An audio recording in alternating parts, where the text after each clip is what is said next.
สำหรับ EP ที่82เนาะเดี๋ยวเฮามาฮู้จักกับดักเชนเนาะมาเบิ่งหน้าเว็บก่อนเนาะหน้าเว็บไซต์ของพระเจ้าดักเชนนี่ก็ Adopt นี่ก็สิ้นสุดไปแล้วเนาะสำหรับ Adopt ซีซั่นทำยิดเนาะปัจจุบันนี่ก็ยังมี Adopt ของ AI เนาะ AI ที่เป็นระบบนิเวศของดักเชนแล้วเนาะเขามาฮู้จักดักเชนกันนะดักเชนมันอย่างดักเชนคือมันเป็นสะพานเนาะสำหรับไอ้ตัวดักเชนนี่เป็นสะพานที่ว่าพ่วงข้ามโซ่เนาะสร้างจากแลบของอเบทัมเนาะที่ว่าสร้าง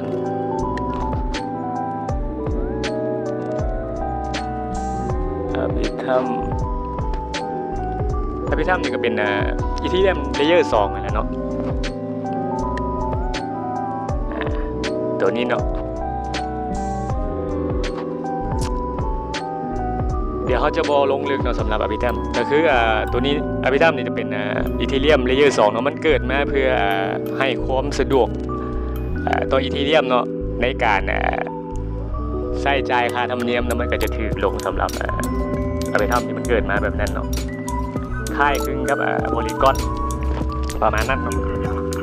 ไอตัวดักเซียนนี่สร้างจากมันเนาะขับเคลื่อนจากมันโดยที่เขาเจ้ามีแผนการที่จะผูก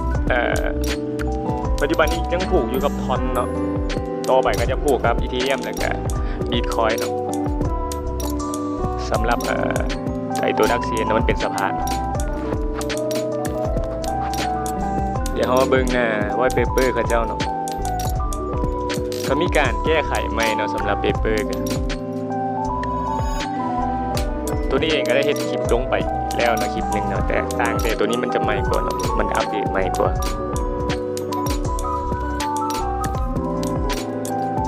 อันไอตัวที่ว่าโทเค็นดักเซนนี่จะใช้เป็นค่าธรรมเนียมเฮ็ดธุรกรรมหรือบ่สรุปแล้วก็คือบ่แม่นเนาะไอ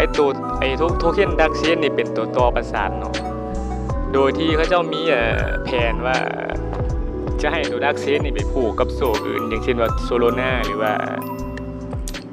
แพลตฟอร์มอื่นๆเนาะโดยที่จะให้เลือกไส้ค่าธรรมเนียมได้พร้อมเนาะสำหรับเขาเจ้าล่อนออกมาล่าสุดเนาะ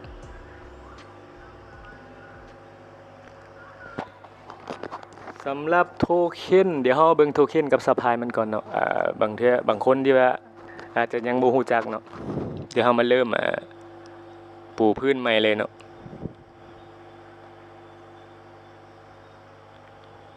สำหรับโทเค็นเซโนคุณสมบัติเดี๋ยวเราเบิ่งโทเค็นก่อนนะการจัดสรรโทเค็นทั้งหมดดักเซนนี่สร้างขึ้นมาคือ10,000 ล้านโทเค็นเนาะหรือว่า10,000 ล้านโทเค็นนั่นแหละเนาะซัพพลายของมันก็ค่อนข้างจะสูงเนาะซัพพลายแล้วก็เจ้าจัดสรรปันส่วนเนี่ยก็คือชุมชนในระบบนิเวศนี่77%เนาะก็ปันให้ชุมชน Adopt เนาะ 50% แล้วก็สภาพคลอง 4% การตลาด 3% แล้วก็การเติบโตของระบบนิเวศ 20% เนาะแล้วก็ในส่วนที่ว่าเหลือก็น่าจะล็อกไว้เนาะล็อกไว้เพื่อให้ที่ปรึกษาน่าจะประมาณนั้นเนาะส่วนหลายเขาจะโดยแผนงานเขาจะล็อกไว้เนาะแต่ละโครงการออกมาเนาะก็จะล็อกไว้ส่วนหนึ่งแล้วก็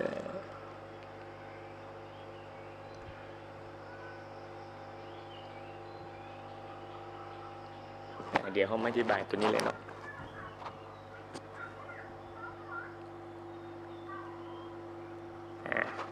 จากหัวข้อตัวนี้เนาะ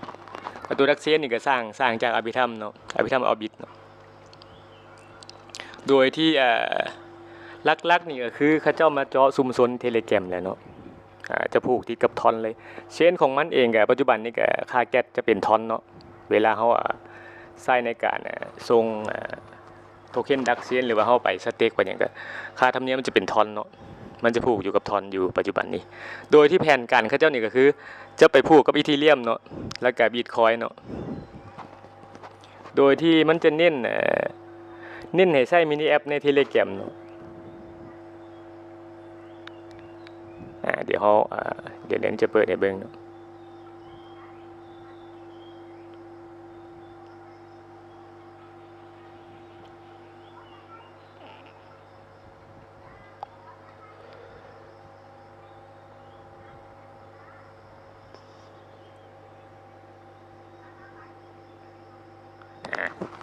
หน้าตาตัวนี้เนาะก็จะมี Bitcoin ไฟล์เนาะแล้วก็ตัวสเต็กเนาะก็คือมันจะใช้ Telegram มินิแอปนี่แหละเป็นรากฐานเลยเนาะสำหรับดักเชนเองเนาะนี่ก็กำลังพัฒนาอยู่เนาะมัน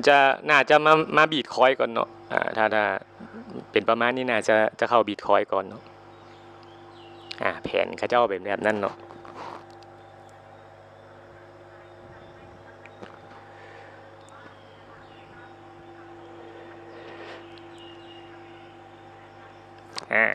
หัวข้อตัวนี้เนาะตัวนี้ก็เป็นหัวข้อใหม่เนาะเขาเจ้าเปเปอร์ตัวนี้ก็เป็นเปเปอร์ตัวระยะที่2เนาะตัวเทคโนโลยีตัวนี้เนาะที่ว่าเขาเจ้าอันนั้นมาเนาะทำอิฐนี่คิดว่ามันอาจจะใช้ตัวดักเชนนี่เป็นค่าธรรมเนียมคล้ายๆเป็นอีทีเรียมต่างแต่มันบ่แม่นเนาะตัวนี้นี่หลักการสำคัญคือจะให้กับชุมชนแล้วก็ใช้ในการสเต็กในระบบนิเวศเนาะสำหรับโทเค็นดักเชนแล้วก็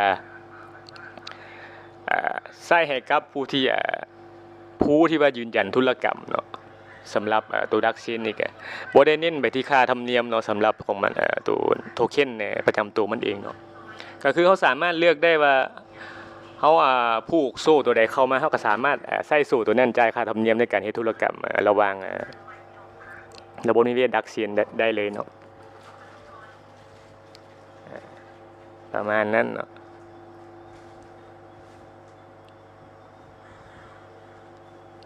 เดี๋ยวเขามาเบิ่ง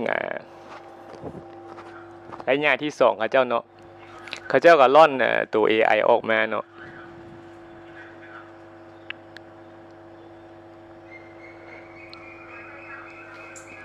เดี๋ยวเขาเบิ่งระบบนิเวศเขาเจ้าเนาะค่อนข้างน่าสนใจเนาะสำหรับดักเชนตัวนี้เองก็มากเนาะโดยส่วนตัวเนาะปัจจุบันนี้ก็สเต็กได้เนาะมาสเต็กได้กินดอกเบี้ยได้เนาะแล้วก็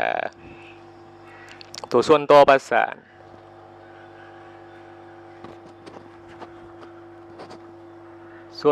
นก็คือเขาเปลี่ยนจากสมมุติว่าเขาใส่ท่อนไปผูกกับดักเชนเนาะแล้วบัดนี้เขาอยากเอาท่อนแยกออกก็คือมาเปลี่ยนอยู่นี่ได้เลยเนาะมันจะเป็นสะพานให้เนาะมีการสเต็กตัวนี้เนาะระบบนิเวศนี่เนาะหัวใจสำคัญปัจจุบันนี้อยู่ตัวนี้เนาะตัวควัก AI นี่เนาะปัจจุบันนี้ก็ยังเฮ็ด Airdrop ได้อยู่เนาะก็มีการทดสอบ AI เนาะเพื่อเขาจะรับคะแนนไปเปลี่ยนเป็นโทเค็นเนาะตัว AI ตัวนี้ก็คือมันเป็นตัวที่ให้ความสะดวกสำหรับการโหวตตัวดักเชนเนี่ยมันเป็น Proof of Stake เนาะก็คือ Proof of Stake เนี่ยก็คือเวลาเขาจะเวลาจะมีการยืนยันธุรกรรมในบล็อกเชนเนาะจะผ่านการโหวตหรือว่าเสียงข้างใหญ่เนาะที่ว่าไอ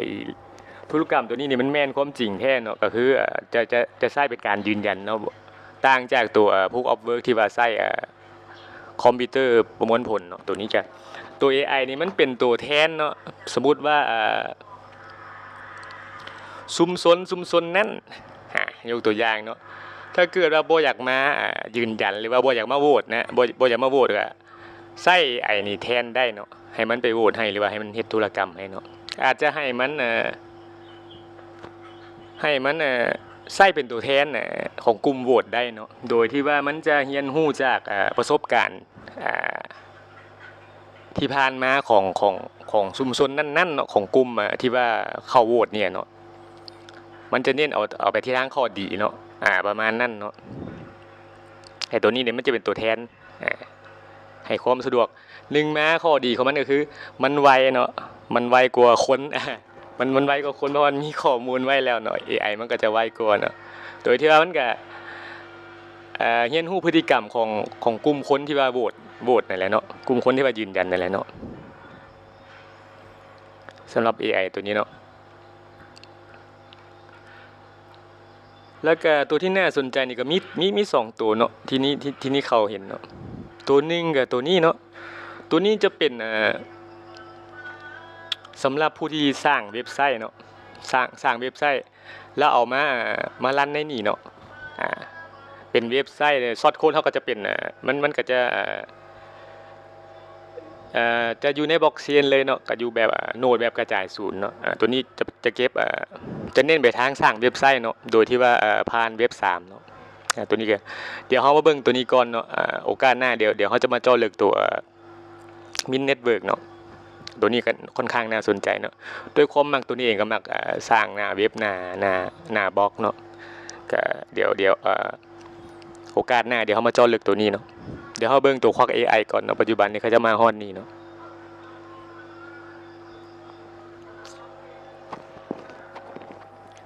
ส่วนการยืนยันธุรกรรมตัว Proof of Stake ตัวดาว Genesis นี่ต้องเล่าอีกหัวข้อนึงเนาะมันจึงจะเข้าใจก็คือกลุ่มดาว Genesis นี่ก็คือเป็นกลุ่มที่ว่าสามารถเข้าถึงสมมุติว่ามี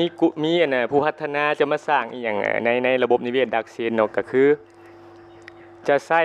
กลุ่มนี้เนาะในการให้ผ่านหรือบ่ผ่านเนาะเขาเจ้าจะใช้เสียงโหวตเอาเนาะถ้าเสียงส่วนใหญ่ว่าโครงการนี้ให้ผ่านหรือว่าบ่ให้ผ่านนี่ก็คือก็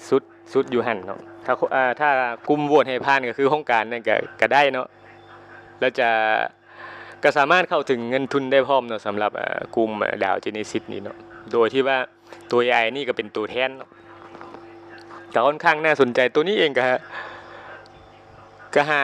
รียนรู้จักบล็อกเชนที่ว่ามี AI เข้ามาเกี่ยวข้องเนาะมันก็เป็นความน่าสนใจอีกเลเวลนึงนี่ก็จังได้ไปเรียนรู้อยู่เนาะก็เข้าใจเพราะว่าข่าวนั่นแหละก็คือถ้าหากว่ามันควบคุม AI บ่ได้มันก็อาจจะเฮ็ดหยังเกินเลยไปหรือบ่ที่จริงแล้วมันเขาเจ้าควบคุมมันอยู่เนาะโดยที่ว่าให้มันอยู่ในกรอบเนาะบ่ให้มันไปมั่วเนาะประมาณนั้นโดยที่ว่ามันจะเรียนรู้จากธุรกรรมเก่าๆจะเน้นไปทางข้อดีเนาะจากนี้อ่านเบิ่งก็น่าจะเข้าท่าเนาะก็คือสิ่งที่เขาหยิบมาก็คือความไวของมันเนาะแล้วก็ความซื่อสัตย์ของมันเนาะก็คือมันจะไวกว่านะแล้วก็มันตรงไปตรงมาเนาะสำหรับตัว AI เนาะเขาจะใช้งานมันแบบนั้นเนาะโดยที่ว่ามีขอบเขตเนาะสำหรับปัจจุบันนี้ AirDrop ก็ได้เนาะเข้ามาทดสอบมันได้เนาะเป็นการเซตกับ AI เนาะตัวนี้เคยถามมันหลายหัวข้อเนาะตัวนี้เคยถามมันว่านอกจากระบบนิเวศควักเซนนี่เจ้าสามารถให้ข้อมูลอื่นได้บ่มันก็ได้เนาะให้หาข้อมูลอื่นได้เนาะมันอาจจะเก็บกรรมข้อมูลของเขานี่จากการเซตนั่นแหละเนาะมันก็ประมาณบ่คล้ายคลึงกับChatGPT เนาะมันจะเน้นไปในระบบนิเวศของมันเนาะแต่ว่าถ้าเขาจะถามเรื่องเรื่องอื่นนอกเหนือจากตัวควัก AI นี่ก็ต้องเป็นเกี่ยวกับเหรียญเนาะเกี่ยวกับบล็อกเชนนี่มันจะตอบเขาได้เนาะแล้วมันให้ข้อมูลค่อนข้างตรงไปตรงมานะนี่ก็เคยลองแล้วเนาะเดี๋ยวเฮามาเทสมันเบิ่งเนาะการเซตกับมันเฮาใช้ค่าแก๊สเนาะเป็น Binance Smart Chain เนาะ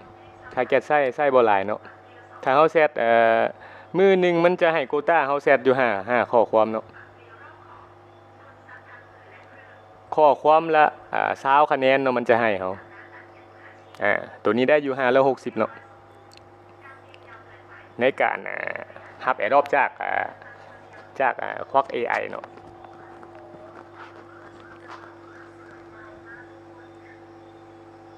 ของตัวนี้มื้อนี้ตัวนี้เฮ็ด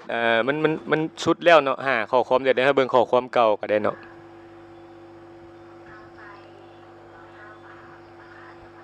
ทีนี้ถามมันเนาะ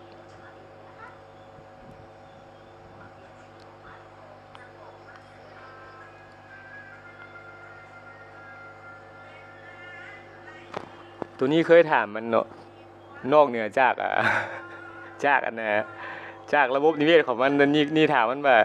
เจ้าคิดจังใดกับสกุลเงินดิจิตอลอีก2 ปีข้างหน้ามันก็ตอบนะมันก็ตอบเนาะมันก็ตอบเฮาน่ะจากข้อมูลที่ว่ามันนั่นน่ะที่อยู่น้ำมันนั่นแหละเนาะก็ตอบประมาณนั้นเนาะก็ค่อนข้างโอเคเนาะค่อนข้างโอเคสำหรับ AirDrop ถ้าผู้ใดจะมาเทสระบบของมันเนาะเดี๋ยวนี้จะแปะลิงก์ไว้ให้เนาะก็ยังเฮ็ดได้อยู่เนาะใช้Binance Smart Chain เนาะในการเชื่อมต่อกระเป๋าเข้ามาเนาะมื้อนึงจะมีโควต้าให้เฮาถามมันได้5เทื่อเนาะ5เทื่อก็เทื่อละ20คะแนนเนาะโทเค็นชุดนี้เขาจะไปคำนวณกับโทเค็นในระบบตัว AI นี่เนาะเขาก็สามารถเอาโทเค็นที่ว่าเขาได้นี่ไปขายได้เนาะสำหรับการเฮ็ด AirDrop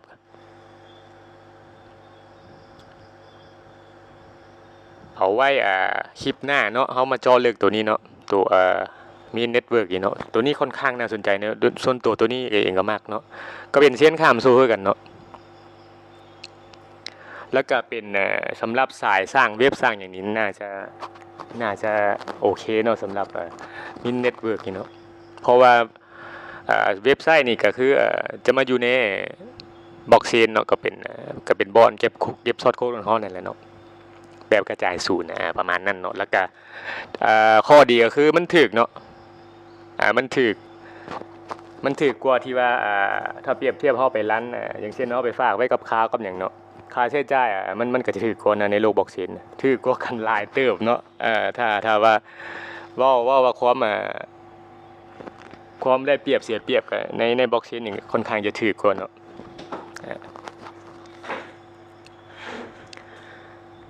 สำหรับดักเชนเดี๋ยวเฮาเบิ่งตลาดกับราคาปัจจุบันเนาะ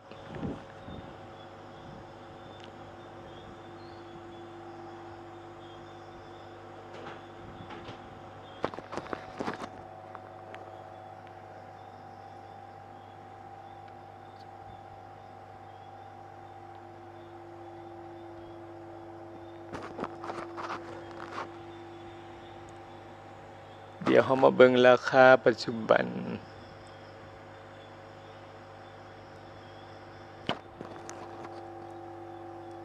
ดักเชน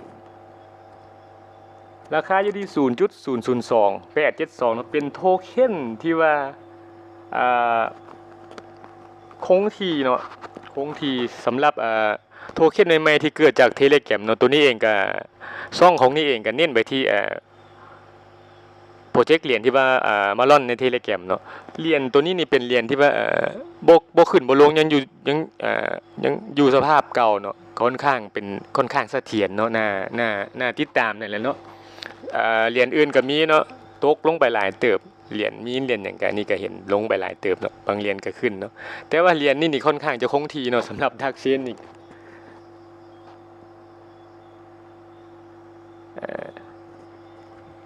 Market Cap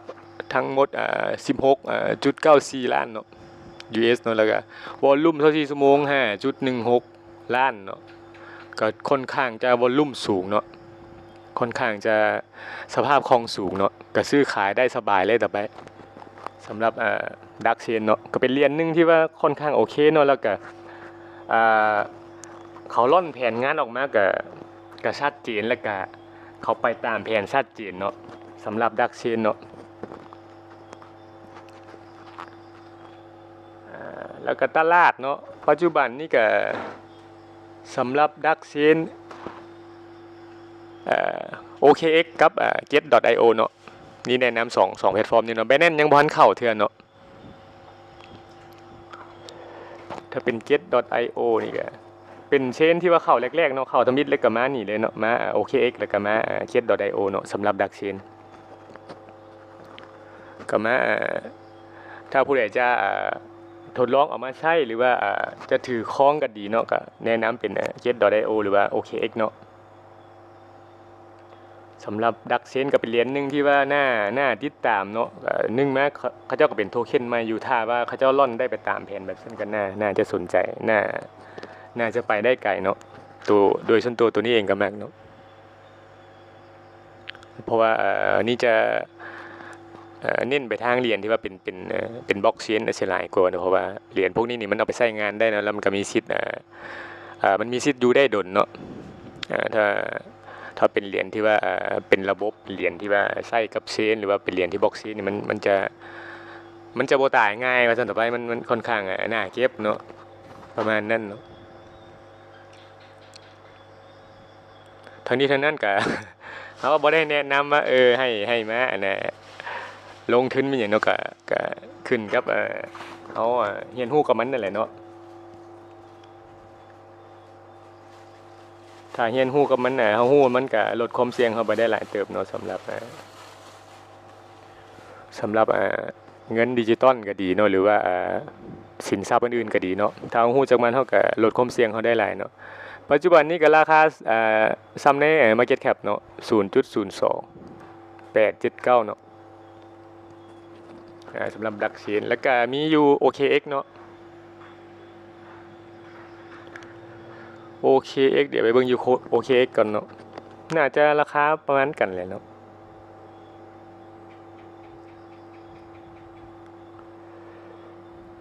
สปอร์ต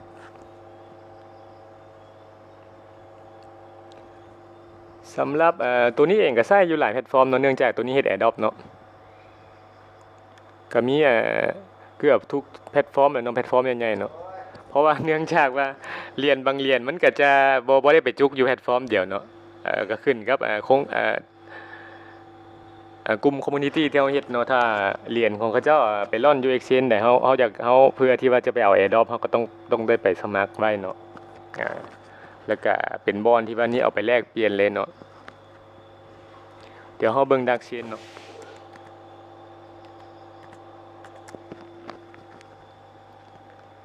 ตัวนี้ leverage คูณ10เนาะสำหรับ leverage สูงสุดคือคูณ10เนาะ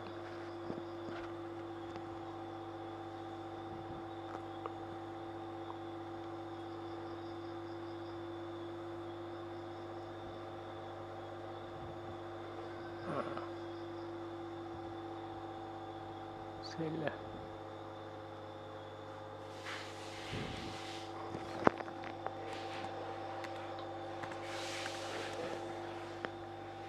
มี leverage คูณ10แล้วก็ตัวธรรมดาเนาะตัวนี้ leverage ตัวคูณนี่ก็สำคัญเนาะถ้าว่าเป็นเหรียญใหม่ๆที่เข้าตลาดใหม่ๆนี่ตัวคูณนี่ก็จะนึงมามันความเสี่ยงจะสูงเนาะแล้วก็ถ้าได้ก็จะได้สูงเนาะถ้าตกก็จะตกสูงเนาะตัวนี้ก็ตัวคูณนี่ก็ควรใช้แบบระวังเนาะมันมีตัวคูณแล้วก็ตัวปกติเนาะเป็นบางเหรียญเนาะบางเหรียญก็จะคูณ5บางเหรียญก็จะบ่คูณเนาะตัวไส้คูณนี่สำหรับสายเทรดเนาะสำหรับผู้ที่เป็นสายเทรดถ้ามาขึ้นรถไฟเฮาก็น่าจะเป็นเหรียญที่ว่าเข้าไม่เนาะถ้ามีตัวคูณนี่มันก็จะขึ้นลงแฮงเนาะถ้าปกติธรรมดาสิมันก็จะธรรมดาเนาะขึ้นลงธรรมดานะเว้นแต่ว่าเป็นมือที่ว่าเขาเจ้าเทรดหลายๆเนาะตัวไส้ตัวคูณนี่ก็สำคัญที่ว่ามันจะแพ้จะชนะตัวนี้ก็สำคัญเนาะถ้าว่าเฮามาซื้อไปใช้หรือว่าซื้อไปเก็บออมเฮาก็บ่ใช้อันนี้ก็ได้เนาะบ่ใช้ตัวคูณก็ได้ซื้อตัวที่มันเสมอกันก็ได้เนาะสำหรับคนที่ว่าจะไปใช้งานหรือว่าจะเอาไปถือครองไปเก็บออมสิเนาะเฮาก็บ่ควรจะไปใช้ตัวคูณเด้อสำหรับดักเซนเนาะนี่แนะนำเป็น OKX กับGet.io เนาะ2แพลตฟอร์มนี้เนาะเป็นแพลตฟอร์มที่ว่าใช้ง่ายเนาะแล้วก็ความนิยมสูงเนาะห้องจากลูกเล่นพอๆกันกับ Binance เนาะสำหรับ OKX ก็ดีแล้วก็ Get.io ก็ดีเนาะเขาเจ้าก็มีกระเป๋าเว็บ3ผูกเนาะในภาคส่วน AI เนาะ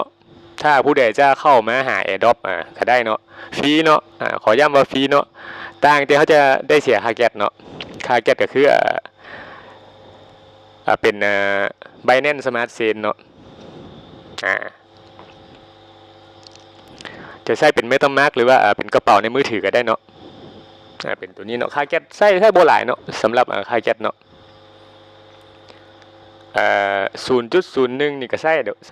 ช้ได้หลายเติบเนาะก็คือมันให้แต่ละมือก็จะให้5ข้อความให้เฮาถามมันเนาะแชทถามมันโดยที่ช่วงเฮาแชทแบบนี้ AI มันก็จะเรียนรู้เนาะเรียนรู้จากข้อมูลของเฮาพร้อมเนาะจากเฮาการเฮาถามมันพร้อมเนาะ1มาก็คือข้อดีคือเฮามาพัฒนาหรือว่ามาทดสอบระบบเขาเจ้าเนาะ2มาก็คือเฮาได้โทเค็นเนาะเฮาได้เหรียญที่ว่ามันจะเปิดตัวออกมาเนาะเขาจะเป็นผู้ที่ได้ก่อนเนาะสำหรับคนที่ว่ามาทดลองระบบเขาเจ้าเนาะแล้วก็การเซิร์นหมู่เนาะการเซิร์นหมู่1คนในการนั่งอิงก็จะได้100เนาะ100โทเค็นแล้วก็บวก 10% ของเขาเจ้าเฮ็ดธุรกรรมหรือว่าเขาเจ้ามาแชทในนี่เนาะมาแชทถาม AI เนาะสำหรับการเซิร์นหมู่เนาะก็มีประมาณนี้เนาะวันนี้เขามาสรุปเนาะตัวดักเซนนี่เป็นไส้เซนเนาะเป็นบล็อกเซนที่ว่าออนท็อปอยู่ในบล็อกเซนอีกสั้นหนึ่งเนาะเป็นสายโซ่ที่ว่าเอาไว้ผูกต่อกับสายโซ่อื่นเนาะโดยที่ว่าเป็นอะพิทัมเนาะขับเคลื่อนระบบนิเวศมันเนาะเป้าหมายของมันก็คือผูกกับท่อนเนาะผูกกับท่อนก็คือท่อนนี่ก็เป็นโทเค็นที่ว่าฝังหากกับแพลตฟอร์ม Telegram เนาะก็คือหลักการของ Dark Chain เนี่ยคือจะมาหากลุ่มคนจะมาเจาะตลาดกลุ่มคนใน Telegram นั่นแหละเนาะแผนของเขาเจ้าเนาะอันดับแรกเนาะต่อไปก็จะไปที่ Bitcoin เนาะจะไปผูกกับ Bitcoin นั่นแล้วก็ไปผูกกับ Ethereum เนาะปัจจุบัน